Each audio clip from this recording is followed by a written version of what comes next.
Pemirsa kasus demam berdarah denggi DBD Kantun Ageng Ring Bangli. Kantos tanggal Plekutus April Kantun kepanggih kerama sani pulih perawatan ring RSU Bangli sangkaning keni penglalah DBD.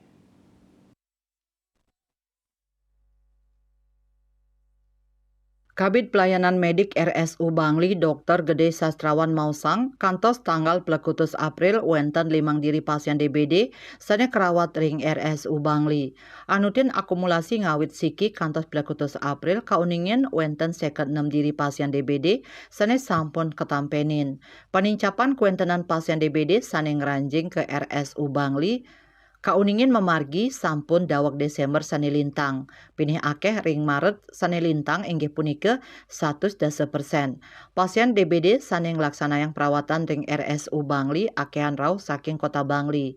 Kuentenan bed utawi genah pesirepan ring RSU Bangli kantun aman ring tengahing panglimbakan kasus DBD. Saking kuentenan satak plekutus genah pesirepan sane wenten ring RSU Bangli sampun kaanggen 143 utawi sawetara 6%. Rumah sakit sehat antuk hunian nyane pini becik 6 kantos 7%. Yening kantos ngelangkungin wilangan inucap menjantan rumah sakit muatang antuk ngewoin genah pesirepan. Dayu Swasrina Bali Pos Nguningayang.